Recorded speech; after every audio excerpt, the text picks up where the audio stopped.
What's up, y'all? It's your boy eBay Predictions. I'm gonna be breaking down Colby fucking Covington versus Tyron Woodley. Man, this is a fucking dangerous fight for both guys' careers. This is really do or die for both guys. I'm being 100% honest. But let's talk about the fucking stats. Colby Covington, the number 2 welterweight in the fucking world, 15-2. Fights out of Fort Lauderdale, Florida. I'm not sure about the gym anymore. 32 years old, 5'11", has reached 72. Tyron Woodley, number 5 welterweight in the world, 19-5, and has a draw. Fights out of St. Louis, Missouri, age 38. Height 5'9", and has a reach of 74, so he has the reach advantage by 2. In terms of notable wins for Tyron Woodley, man, you're looking at what Carlos Condit, Robbie Lawler.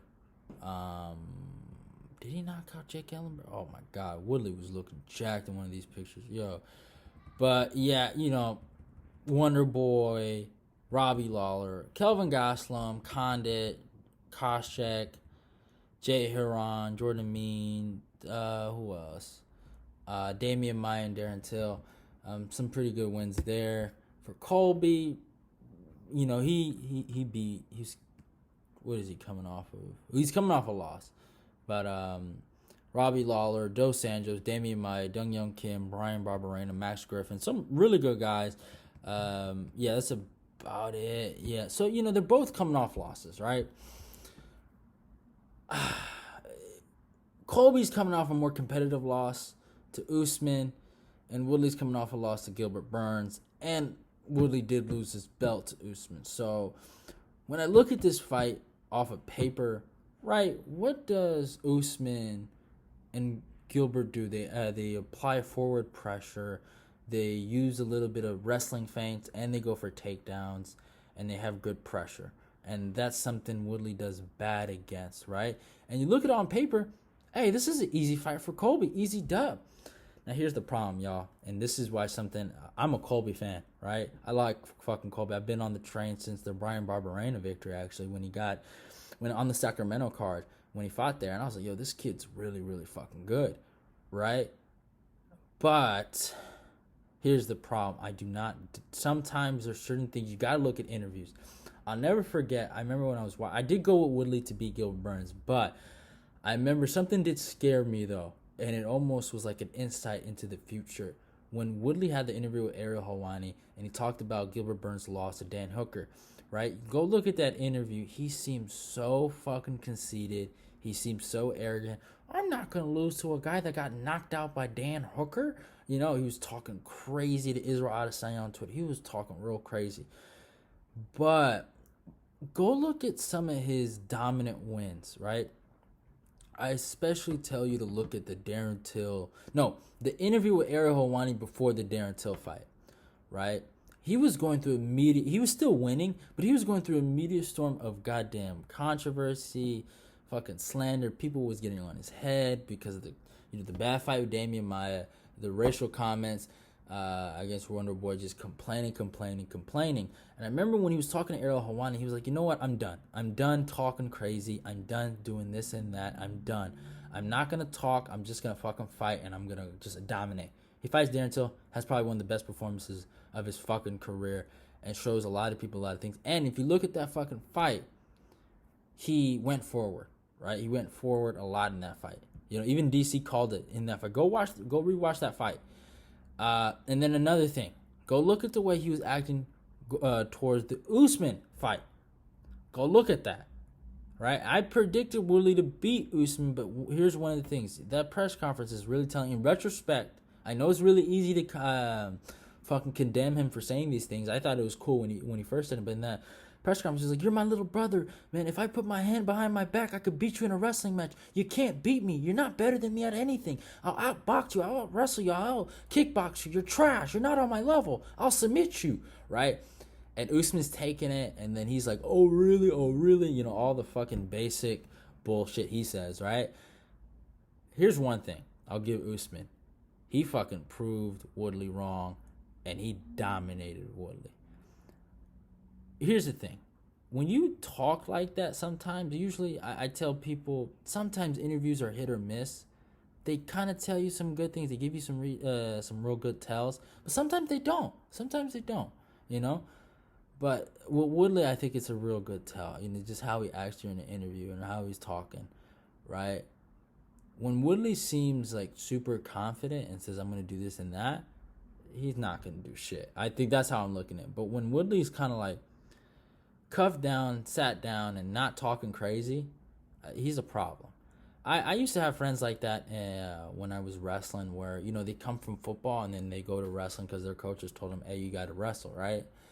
Those guys are super fucking athletic, man. They get in that, they're so used to getting in that 3-point stance, going for a double leg, and they're just so perfect at it. They're so used to getting low and exploding, right? But I had one of these homies that was like that, but for some reason he would always get in his head. He'd work super hard during training camp, or not training camp, but during practice. But when he went to the tournaments, he'd fucking choke, right? The problem is with Woodley, go look at his vlogs, Champ Camp, right? I watch those a lot, man. Those are really, I watch them for workout tips when I work out in the track and field and stuff like that, when he does that kind of stuff.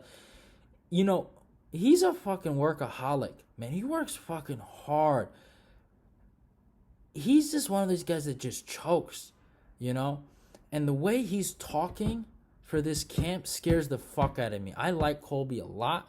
I don't want to see Colby lose today, or not today, but lose when they fight, because this fight does absolutely nothing. I was so mad.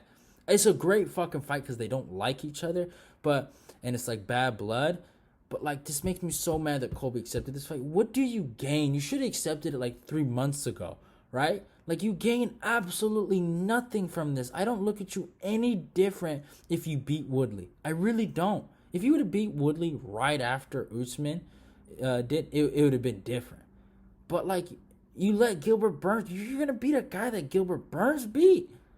Like, it's a shame. And Gilbert, like, no disrespect to Gilbert, but no one's seen that coming. Well, Gilbert, right? Like, this does absolutely nothing for Colby, and Woodley is dangerous. I've seen this fucking interview.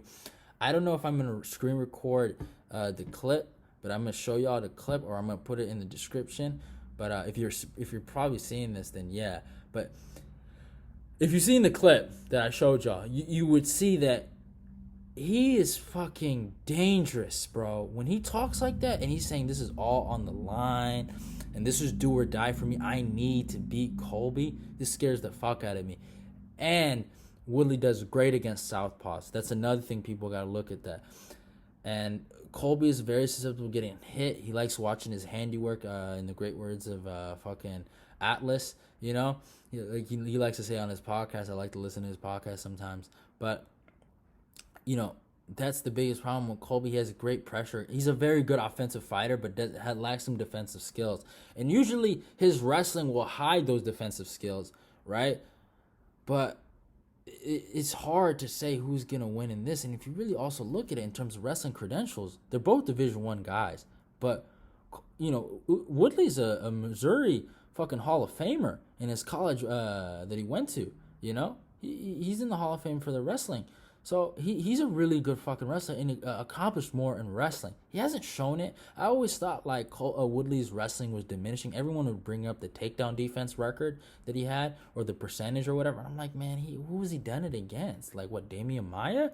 Like, I always thought, like, if you don't use your wrestling, it's gonna diminish. He had problems taking down Wonder Boy, and he should have been it should have been easier for him to take him down, and he had problems doing that. If you don't use it, you lose it. So I think Colby's gonna have the wrestling advantage. But the problem is, and their former teammates, it's another thing. And this bum-ass Woodley got fucking Jorge Masvidal in his goddamn camp, right? So this scares the shit out of me, right? I'm gonna have my heart bumping when I watch this fucking fight, right? Woodley is coming super prepared. He is probably gonna be super fucking motivated because there is some problem. There is bad blood. They used to be teammates. He paid Colby back in the day to come over here and help him train, and now a few years later it's like Colby's kind of stabbing him in the back and talking shit about him, using him for clout, right? So there's bad blood there. What else? They are two former American top team guys. It's, and also I gotta talk about the big elephant in the room. It's the racial tension, right? A lot of people are gonna bring this up, right? You got a Trump supporter and a black guy that loves Black Lives Matter. I don't look at stuff like that. I don't think we should look at it like that, but people are gonna look at it like this. I don't know. It's gonna be bad for Woodley if he loses this fucking fight. I've already seen a lot. I'm gonna joke around right here, but I've seen a lot of black people not claim Woodley after that Gilbert Burns lose. And if Woodley thought black people wasn't gonna claim him, then they not gonna claim you if you lose to Colby. I like Colby, and I don't look at the politics and the race shit. I think that's so stupid to look at it like that. But if we're gonna talk about it, we're gonna talk about it. If this Trump supporter beats you, it's gonna be bad for Woodley, and it might be kind of funny. A little. Actually, I don't know if it's funny, man. Seeing Woodley lose it was kind of sad. All right, I thought Woodley had it coming. You know, it just was pissing me off the way he was acting during this the training camp for Gilbert Burns. So I didn't feel too bad when it was happening, but after, and the reaction that he had to the loss to Gilbert Burns, I kind of felt bad for him. I think I might feel bad for him if he loses to Colby. I don't know. I think he is. And if he loses to Colby, Colby doesn't just beat you. He makes you look bad. You know, he makes you look like you got no cardio. He makes you look like you quit in there and you got no heart. In actuality, it's just, it's Colby. You know? It's going to be either it's gonna be a bad day for both. And man, Colby got chinned in that fight against Usman. Like, what Woodley can do as a fucking MMA, his MMA boxing is on another level. I know a lot of people say, oh, he waits for that one shot. But if you look at the things he does to set up that shot, the footwork, you know, the pressure sometimes he puts in there, like the faking pressure where he'll kind of like stutter step towards you and then go back just to bait you so you come in there so he can catch you with that right. All the setups that he uses to initiate that right hand, it's insanity. So he has really great MMA boxing for a guy that with a wrestling background, by the way, right? So he can catch Colby, and if he catches Colby, it'll also be a sad day for me. I know all the goddamn black people and all the Nigerians are going to go crazy on Twitter, talking crazy, stand up, Nigeria, stand up, black people, Black Lives Matter this and Black Lives Matter that. So either way, it's going to be super stupid. I'm hoping Colby gets the W, and I hope he silences this dude. I want to. And there's just more stuff. Like, I feel bad for if Woodley would have beat Gilbert, then yeah, I would be okay with Woodley being in the mix in the top 5. But Woodley's days in the top 5, I don't want to see it no more. Him in the title mix, I don't want to see it. But here's one thing to Woodley. I will say this out of respect for him, and I think he gets a lot of hate. I feel bad. I do hate on him. It's not. I don't blame you if you hate on Woodley. It's understandable, but you guys got to say he's the second greatest welterweight champion of all time. He has a lot of title defenses. He in one thing that's really impressive about him, he won the title at an older age at 35 and kept a hold of it through his late 30s. So I give him a lot of credit, but I think Colby's gonna get this done. I'm picking Colby by decision. Actually, I'm picking Colby by 4th or 5th round TKO. I'm going with 4th. You know what? I'm going to say 4th round TKO, ground and pound, and I think he makes Woodley quit. But the clip that Woodley released, though, scares the fuck out of me.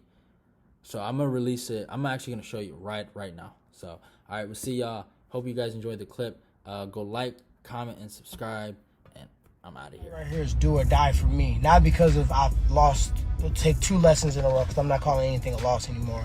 I took 2 lessons in a row, you know what I mean? And it's not because of, where the division sits, or not because of title implications, not because of none of that shit. It's because for me, I'm tired of going out there and not giving my all, and I don't know why. I've been speaking with a sports psychologist on how to unlock it, because it's there. I train there, it's in my body, all those different things. In some way, shape, form, or fashion, it's been moments where I go out there, and even in victory, even in win, even in knocking people out, I know what I'm capable of, and so do my coaches and my training partners. And there's certain things that has not happened, and it should have happened. So I'm unlocking it. And what I found out in this process of unlocking it is you got to eliminate all the shit from your life. No easier way to say it. No, I will not subtract the word because when you're locked in and someone is a friend to you and they understand what you're going through and they understand what it takes to get there and they still come to you with something that's not important at that moment, that's irrelevant, and on the larger scheme of things in life, that thing could have waited and they want to bring it to you. I'm not around. I'm not playing games. This shit right here, this is personal to me. And you guys see how I get down when it's personal. Darren Till fight was personal. And it gives you an idea. And this fight is even more personal because of the shit I've done for this kid. I'm half the reason why he's even in the UFC. And at the end of the day, the lack of respect that we have and the willingness we have to just sell out and just give up, you know what I mean, on real, true morals and values for a fucking check and for a click or a like or a follow. I ain't with it. And I ain't with it and I ain't playing games. So at the end of the day, guys, I love you guys. I appreciate you guys. I thank you guys.